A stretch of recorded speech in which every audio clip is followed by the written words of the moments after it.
இன்றைய நாள்ல நாங்கள் குறிப்பாக இயேசு ஆண்டவர் சிலுவையிலே அவர் கடைசியாக பேசிய அந்த வார்த்தைகளை நாங்கள் தியானிக்கிறோம். அதுல இன்றைக்கு நாங்கள் பார்க்கிறோம் இரண்டாவதாக அவர் பேசிய வார்த்தை என்ன சொல்லி இன்றைக்கு நாங்கள் தியானிக்க இருக்கிறோம்.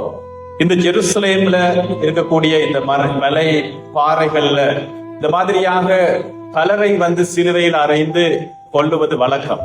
அது எப்படின்னு சொன்னா, பெரும் குற்றவாளிகளை, சின்ன சின்ன குற்றங்கள் அல்ல, பெரிய பெரிய குற்றங்கள் புரிந்தவர்களை இந்த மாதிரியான மரண தண்டனை விதிப்பார். இப்ப இந்த நாள்ல இயேசுவை சிலுவையில் அறைந்த பொழுது இயேசுவோடு சேர்ந்து இந்த இரண்டு குற்றவாளிகள், ஒரு பக்கம் வலப்பக்கத்தில் ஒருவரும் இடப்பக்கத்தில் ஒருவருமாக இரண்டு பேரையும் சேர்த்து சிலுவையில் அறைந்தார்கள் என்று சொல்லி நாங்கள் வேதாகமத்துல பார்க்கிறோம். அன்பானவர்களே, இந்த வலப்பக்கத்திலேயும் இடப்பக்கத்திலேயும் அறையப்பட்டிருக்க இந்த இரண்டு திருடர்கள், கல்வர்கள் அப்படின்னு சொல்லக்கூடியவர்கள் சின்ன சின்ன தவறுகள் செய்தவர்கள் அல்ல. சிலுவையில் அறைந்து கொல்லப்படுவது என்று சொன்னால் அது ஒரு பெரிய பாரதூரமான தவறுகளை புரிந்தவர்கள் அவர்கள்.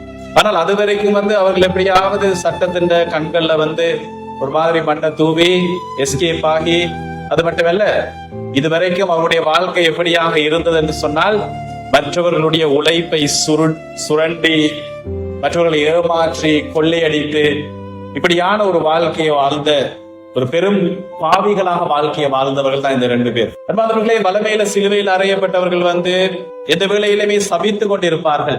சிலுவையில் அறைந்தவர் சொன்னா அவ்வளவு வேதனையாக இருக்கும்.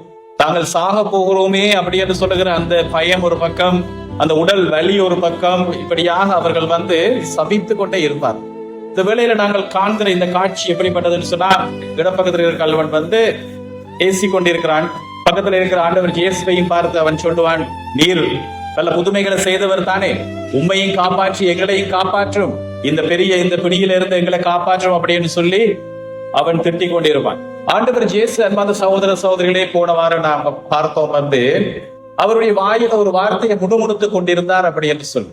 அந்த வார்த்தை என்னவென்று சொன்னால், தந்தையே, இவர்கள் அறியாமல் செய்கிறார்கள், இவர்களை மன்னியும் என்று சொல்லி இளங்கோன் அப்படின்னு சொல்லிக் கொண்டே இருந்தார் அப்படின்னு சொல்லி வேதாகமத்தில் சொல்லப்பட்டிருக்கு. ஒரு தடவை சொல்லல, ஆண்டவர் இயேசு இந்த வார்த்தையை முணுமுணுத்து கொண்டே இருந்தார். இந்த வலப்பக்கத்தில் இருக்கிற கல்வன் பார்க்கிறான், இங்க நடக்கிற ஒரு விசித்திரமான ஒரு விடயத்தை.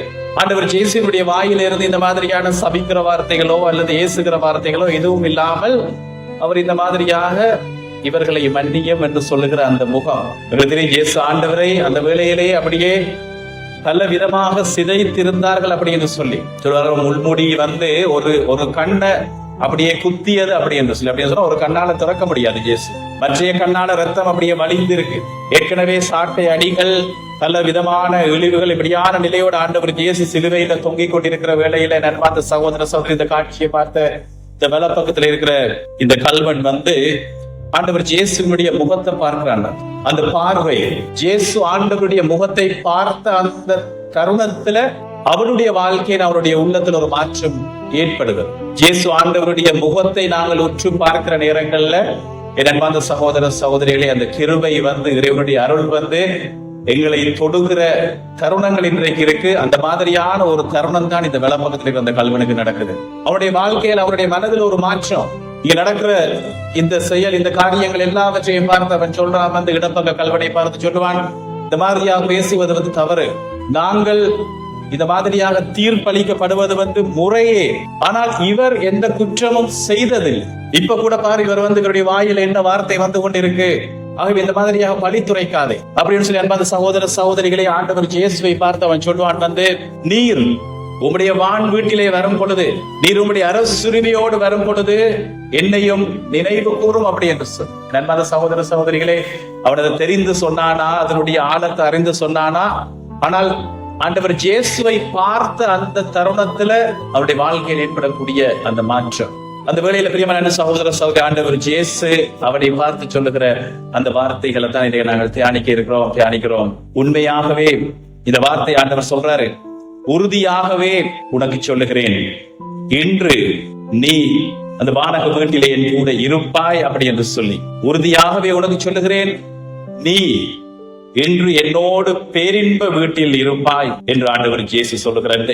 உறுதியாகவே அப்படி என்று சொல்றதுக்கு பயன்படுத்தப்பட்ட வார்த்தை என்பது சகோதர சகோதரிகளே, ஆமேன் அப்படி என்று சொல்லுகிற வார்த்தை. கிரேக்கத்துல நாங்கள் எங்கட வழிபாட்டிலேயே நாங்கள் அடிக்கடி ஆமேன் ஆமேன் என்று சொல்லுவோம். அது ஆமேன் என்றால் அதன் அர்த்தம் வந்து என்னன்னா உறுதியாகவே 100% certain, நிச்சயமாகவே இது நடக்கும் அப்படி என்று சொல்லி எங்களுடைய சபத்துல நாங்கள் சில வேளைகள் இது உறுதியாகவே நடக்கும் அப்படி என்று சொன்னா இந்த வார்த்தையை வந்து முன்னுக்கு வைப்பாங்க. ஆமேன், நான் சொல்லுகிறேன் இது உறுதியாகவே நடக்கும் அப்படி என்று சொல்லி ஆண்டவர் சொல்லுகிற வார்த்தைகள். இன்று, எப்பவோ அல்ல, இன்று நீ வான் வீட்டில் என்னோடு கூட இருப்பா என்று சொல்லி. அன்பு சகோதர சகோதரிகளே, கிறிஸ்தவ மதத்திற்கும் மற்ற மதங்களுக்கும் இருக்கிற பெரிய வித்தியாசம் என்னன்னு சொன்னா, நாங்க நிறைய பேர் வந்து இது சரியா புரிந்து கொள்வது. கிறிஸ்தவர்கள் நாங்கள் நினைக்கிறோம் வந்து எங்களுடைய மதமும் வந்து 10-11 இருக்கிற ஒரு மதம் அப்படி என்று சொல்லி. எதை வைத்து நான் சொல்றேன் அப்படின்னா, இந்த செய்கிற காரியங்களுக்கு ஒரு இந்த கர்மான்னு சொல்ற ஒரு விஷயம் ஆண்டவர் இயேசுவும் பேசி இருக்கிறார். ஆனால் இந்த செய்வினை பயன் அப்படின்னு சொல்ற ஒரு விஷயத்தை வந்து எல்லா மதங்களும் பேசி இருப்பாங்க. அதாவது வந்து நாங்க நல்ல காரியங்கள் செய்தோம் என்று சொன்னால் எங்களுக்கு நன்மை வரும், நாங்கள் பிழையான காரியங்கள் செய்தோம் என்று சொன்னா அதுதான் எங்களுக்கு பெரிய சாபமாக இருக்கும். ரொம்ப கவனமாக இருக்கும். நாங்கள் கிறிஸ்தவத்தை சரியாக நாங்க பின்பற்றவில்லை என்று சொன்னா இந்த கர்மா சக்கரத்துல நாங்க சுத்தி கொண்டே இருப்போம். நாங்க கவனமாக இருக்கணும். எங்களுக்கு சில வேளைகள் ஆசீர்வாதமும் எங்களுக்கு நாங்களே வைக்கிற சாபமும் எங்களுடைய செயல்களிலே இருக்கும். நாங்கள் செய்கிற பிழையான காரியங்கள் பல வேளைகள் எங்களை சுற்றி கொண்டிருக்கும். அதே மாதிரி நாங்கள் செய்யக்கூடிய ஆசீர்வாதமான காரியங்களும் எங்களை சுற்றி கொண்டிருக்கும். இது எல்லா மதங்களும் உலகத்தில் இருக்கக்கூடிய ஒரு நியதி. ஆனால் கிறிஸ்தவம், அன்பான சகோதர சகோதரி, நாங்கள் கவனித்துக் கொள்ளணும். ஆண்டவர் இயேசு கற்றுக் கொடுத்த வழிகாட்டி அந்த கிறிஸ்தவம் வந்து முற்றிலும் வித்தியாசமானது. எப்படின்னு சொன்னா, இந்த மனிதர் மற்ற எல்லா மதங்களை பொறுத்த மட்டும் இந்த மனிதர் வந்து அவனுக்கு மீட்பே இல்லை. ஏன்னு சொன்னால் அவருடைய வாழ்க்கை அப்படியாகத்தான் இருந்தது. பிழையான காரியங்கள் பல செய்தான், கொலை கொள்ளை இப்படியான காரியங்கள் செய்து சிலுவையில அந்த அந்த அந்த தண்டனையை பெறுவதற்கு சொன்னால் நிச்சயமாக பிழையான காரியங்கள் பல செய்து கொண்டே இருந்தான். ஆனால் அன்பான சகோதர சகோதரிகளே, அந்த தருணத்துல ஆண்டவர் இயேசு சொல்லுகிற அந்த தருணத்துல அவனுக்கு விண்ணக வாழ்வு பரிசாக, அவனுக்கு மீட்பு பரிசாக கிடைக்குது அப்படின்னு சொன்னார். ஆண்டவர் இயேசு அவனை பார்த்து, நீ கேட்டதன்படி இன்று இந்த தருணமே உறுதியாக உனக்கு சொல்லுகிறேன், நீ என்னோடு கூட வான் வீட்டில் இருப்பாய் அப்படின்னு சொன்னான். அவன் எத்தனை வருடங்கள் எந்த ஆலயத்துக்கு அவன் போயிருக்கிறான், அல்லது எங்க அவன் திரையாத்திரை போயிருக்கிறான், தன்னை பிழையான காரியங்களை திருத்துறதுக்கு எவ்வளவு முயற்சி எடுத்திருக்கிறான்னு சொல்லி பார்த்தா அப்சல்யூட்லி எதுவுமே எந்த காரியம் அவன் செய்ததில்லை. ஆனால் அந்த கடைசி தருணத்தில் அவனுக்கு கிடைத்த அந்த அந்த கிருபை, அந்த அருளினுடைய அந்த தருணத்தை அவன் பயன்படுத்தி கொண்டான். அதான் சொல்லுவாங்க வந்து, இந்த திருடன் கடைசியாக விண்ணகத்தையும் திருடி கொண்டான் அப்படி என்று சொல்லு. அன்பா சகோதர சகோதரிகளே, இதைத்தான் நாங்கள் பார்க்கிறோம் வந்து ஆண்டவர் இயேசு கொடுத்த இந்த வாழ்க்கையை பற்றி நாங்கள் திருத்தூதர்கள் எழுதிய திருமுகங்கள்ல நாங்கள் பார்ப்போம். அன்பான சகோதர சகோதரிகளே, ரோமையருக்கு எழுதிய திருமுகத்துல 10ஆம் அதிகாரம் 9-10 நாங்கள் பார்க்கும் போது இந்த மாதிரி சொல்லப்படும். ரொம்ப கவனமாக கவனித்துக் கொள்ளுங்க. இது ரொம்ப முக்கியமான ஒரு விஷயம். இதான் வந்து எங்களுடைய நற்செய்தி. என்ன நற்செய்தி அப்படின்னு சொல்லி கேட்டா நிறைய பேருக்கு, கத்தோலிக்கிறவங்களுக்கு நற்செய்தி என்னன்னு தெரியாது. நாங்க சொல்லுவோம் அன்பு செய்யறது, பகைவரை மன்னிப்பது, இப்படி நிறைய விஷயங்கள் சொல்லுவோம். ஆனால் நற்செய்தி என்னன்னு சொன்னால் இதுதான். உங்களுடைய வாழ்க்கையில நீங்கள் ஈடேற்றம் பெறுவதற்கு, ஆசீர்வாதத்தை பெறுவதற்கு நீங்க செய்ய வேண்டிய காரியம், நீங்க தலைகளா நிக்கணும், பல இடங்கள் பயணம் போகணும், உபவாசம் இருக்க வேண்டும், மலை ஏற வேண்டும் என்று பல பல மதங்கள் பல விதத்தை சொல்லும். ஆனால் நற்செய்தி என்னவென்று சொன்னால் இதுதான். என்னது? வேதாகம் முழுவதும் நாங்க பார்க்கிறோம். புதிய ஏற்பாட்டுல ரோமியர்களுக்கு திரும்ப 10:9 பார்க்கிறோம், இயேசுவே ஆண்டவர் என, கவனித்துக் கொள்ளுங்க, இயேசுவே ஆண்டவர் என உங்கள் வாயால் அறிக்கை செய்து இறந்த அவரை கடவுள் உயிர்த்தெழச் செய்தார் என உன்னுடைய உள்ளத்தால் நீ விசுவசித்தால் நீ மீட்பு பெறுவாய். செய்ய வேண்டியது 2 காரியம் தான். வந்து உள்ளத்தால் விசுவசித்து எங்களுடைய வாயால் அறிக்கையிட்டோம் என்று சொன்னால் நாங்கள் மீட்பு பெறுவோம். இதுக்கு நீங்க ரொம்ப எஃபர்ட் எடுத்து ரொம்ப கஷ்டப்பட்டு பல காரியங்கள் செய்து உங்களை நீங்கள் வருத்தி அங்கோடி இங்கோடி இது எல்லாமே செய்ய தேவையில்லை. எங்களுடைய மனதால நாங்கள் நம்புவது ரொம்ப இலகு, அது ஒரு கொடை. இயேசுவை ஆண்டவர் என்று சொல்லி மனதார நம்பி வாயால அறிக்கை எடுக்கிற அந்த தருணமே, இரண்டாவது சகோதர சகோதரிகளே, இறைவனுடைய அருள், அந்த கிருபை வந்து எங்களை அப்படியே தாங்கிக் கொள்ளும். அதே வார்த்தையை நாங்கள் பார்க்கிறோம் ஜோவான் எழுதிய நற்செய்தியில 3:16. இதை சரியா புரிந்து கொள்ளாமதான் இன்னும் நாங்கள் வந்து எங்களை கிறிஸ்தவ மதத்தையும் இன்னொரு மதம் மாதிரி அப்படியே நாங்க வாழ்ந்து கொண்டிருக்கிறோம். அது இது முற்றிலும் வித்தியாசமானது. முற்றிலும் வித்தியாசமானது. இறைவனுடைய அருள் எங்களை தேடி வந்து வாசல்ல நிற்கும் போது அந்த அருளை நாங்கள் பெற்றுக்கொள்ளணும். யோவான் எழுதிய திருமுகத்துல, யோவான் எழுதிய நற்செய்தியில 3:16 அன்பார்ந்த சகோதர சகோதரிகளை இப்படியாக நாங்க பார்க்கிறோம் வந்து, ஏனெனில் தம் ஒரே மகன் மீது நம்பிக்கை கொள்ளும் எவரும் அழியாமல் நிலை வாழ்வு பெறும் பொருட்டு அந்த மகனை அழிக்கும் அளவிற்கு கடவுள் உலகின் மீது அன்பு கூர்ந்தார். ஆகவே அந்த அன்பின் பொருட்டு அவர் மகனை அனுப்பி அவர் சிலுவையிலே அவர் சிந்திய அந்த இரத்தத்தின் விலையாக எங்களுக்கு அருள், இறைவனுடைய வாழ்வு, அந்த அருள் வாழ்வு எங்களுக்கு கிடைக்க பெற்றிருக்கு. ஆகவே மீட்பு என்பது அன்பான சகோதர சகோதரிகளே, அது நாங்க செய்கிற காரியங்களால நாங்க செய்கிற ஒரு காரியம் அல்ல. மீட்பு என்பது எங்களுடைய அறச்செயல்களால் அல்லது நற்செயல்களால நாங்கள் விளைவிக்கிற ஒரு விஷயம் அல்ல. மாறாக அது கடவுள் எங்களுக்கு இலவசமாக கொடுத்திருக்கிற ஒரு பெரிய கொடை. அதுதான் நற்செய்தி. அந்த கொடையை பெறுவதற்காக நாங்கள் எவ்வளவு முயற்சி எடுத்தாலும் எதுவும் நடக்க போறதில்லை.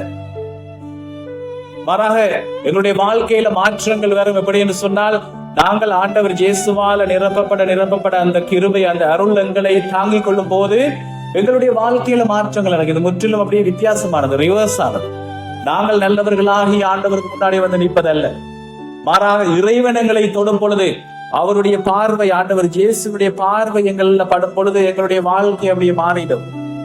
சகோதர சகோதரிகளே, ஒரு மனிதனுடைய அந்த உண்மை சம்பவம் நான் சில உங்களுக்கு சொல்லியிருக்கணும் தெரியல. வந்து அவன் புதிதாக ஆண்டவர் இயேசுவால தொடப்பட்டு அவனுடைய ஆலயத்துக்கு வந்திருந்தான். வந்து பாரம்பரியமாக பல ஆண்டுகள் கிறிஸ்தவர்களா இருந்தவங்க எல்லாம் அந்த ஆலயத்துல இருந்தாங்க. இப்ப ஞாயிற்றுக்கிழமை பூசம் முடிக்க பிறகு அவன் கோயில்ல கொஞ்ச நேரம் இருந்து மண்டாடிட்டு வந்தான்.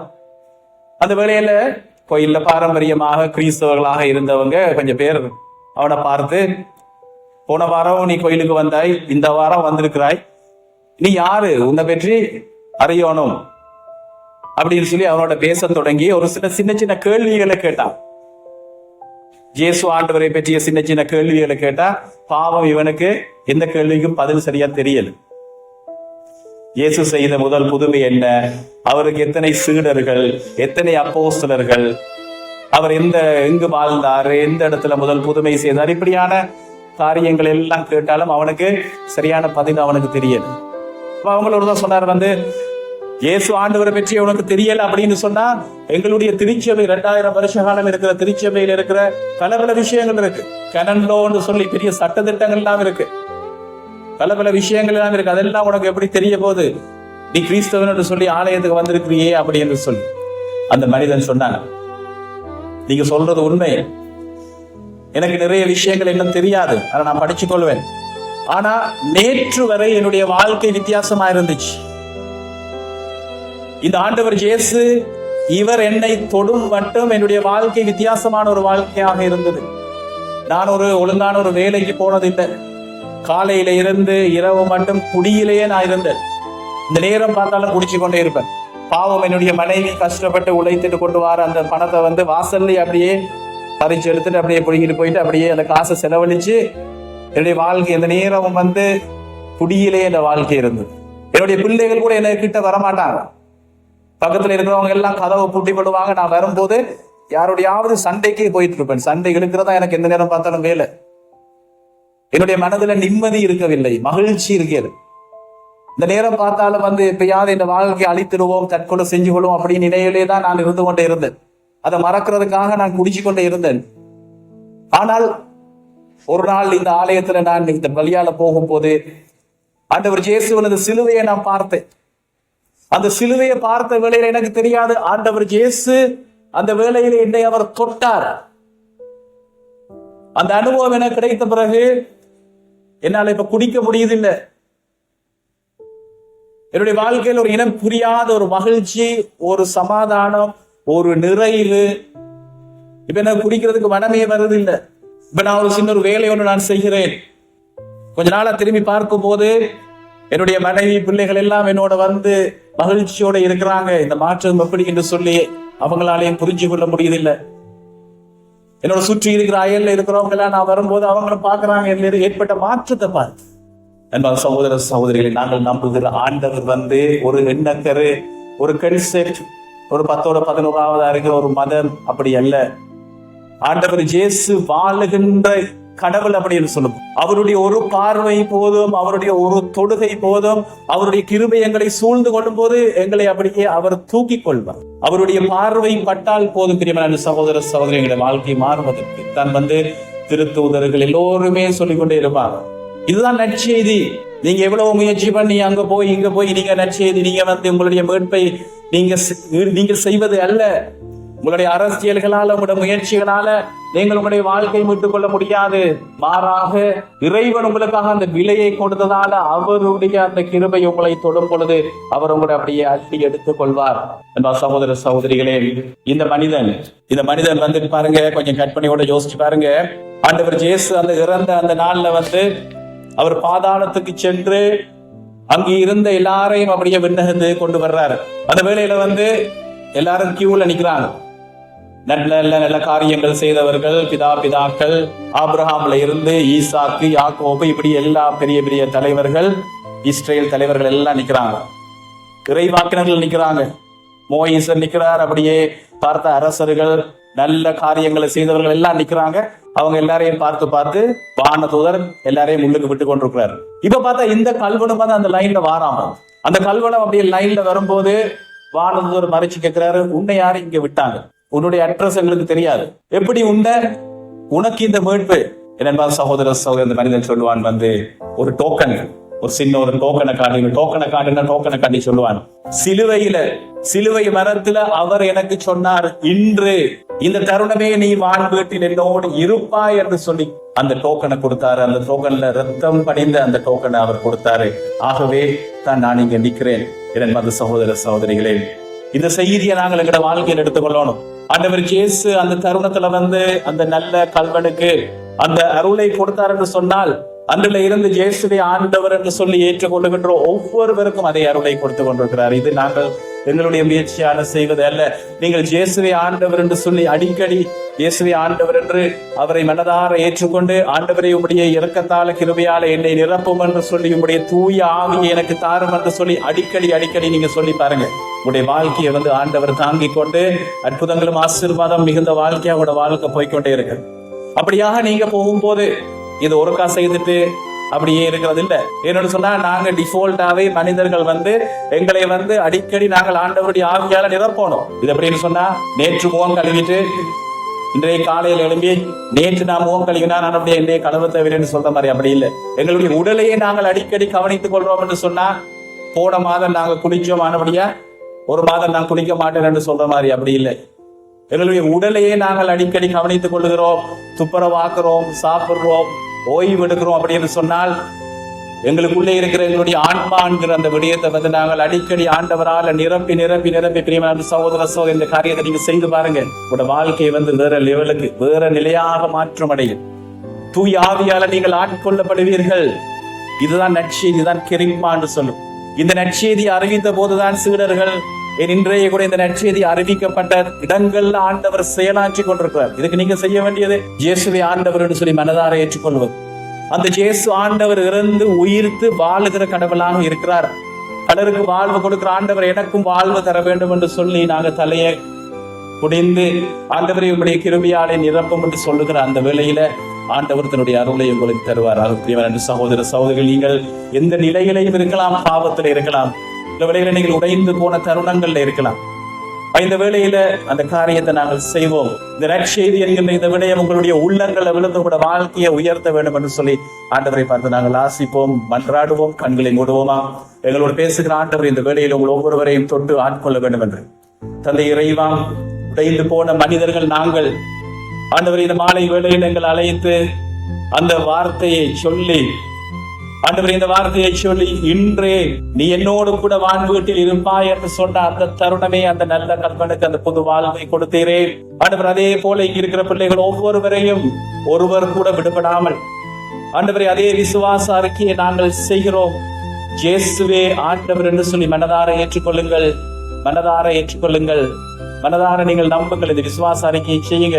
இயேசுவே ஆண்டவர் என்று ஏன்னு சொன்னால், நீங்கள் வாழுகிற வாழ்க்கையில மனித மட்டத்துல படுகிற வேதனைகள், கவலைகள், கஷ்டங்கள் ஏராளம். ஆண்டவர் இந்த வேளை இந்த விசுவாச அறிக்கையை செய்கின்ற ஒவ்வொரு மகனை நீர் ஆசீர்வதியும். அந்த இயேசு ஆண்டவர் இறந்து உயிர்த்து வாழுகிற கடவுளாக வல்லமை உள்ள ஆண்டவராக இருக்கிறார் என்று சொல்லி மனதார நம்புங்கள். இந்த வாயால் அறிக்கையிடுங்கள். அந்த இயேசு ஆண்டவர் ஒவ்வொருவரையும் நிரப்பி, தன்னுடைய அருளினால் நிரப்பி, தன்னுடைய அபிஷேகத்தால் நிரப்பி, உடைய வாழ்க்கையில் இருக்கிற உடைந்து போன நிலைகள், தள்ளாடுகின்ற நிலைகள் அனைத்தையும் ஆண்டவர் இயேசு உயர்த்தி கொண்டே இருக்கிறார். இந்த காரியத்தை நீங்கள் தொடர்ச்சியாக உங்களோட வாழ்க்கையில நீங்கள் செய்ய தொடங்குங்கள். அந்த வெளிச்சம், அந்த அற்புதம் உங்களோட வாழ்க்கையில நீங்கள் காண தொடங்குவீர்கள். பிரியமான சகோதர சகோதரிகளே, இந்த வேளையில நோய்கள் மறைந்து செல்லட்டும் என்று சொல்லி இயேசுவை என்று சொல்லி மனதார நீங்கள் ஏற்றுக்கொள்ளுங்கள். உங்களுடைய உள்ளத்துல இயேசுவை ஆண்டவர் என்று மனதார ஏற்றுக்கொள்ளுங்கள். அந்த இயேசு ஆண்டவர் இறந்து உயிர்த்து வாழுகிற கடவுளாக இருக்கிறார். பலருக்கு வாழ்வு தருகிறார். ஆண்டவரே, எனக்கும் அந்த கிருபையை, இந்த வாழ்வை தாரும் ஆண்டவரே என்று சொல்லி மனதார கேளுங்கள். இந்த திருப்பலியில பிரியமான சகோதர சகோதரிகளை கூட வாழ்க்கையை ஒப்பு கொடுத்து நாங்கள் தொடர்ந்து மன்றாடுவோம். தந்தை, மகன், தூய ஆவியாரின் பேராலே ஆமென்.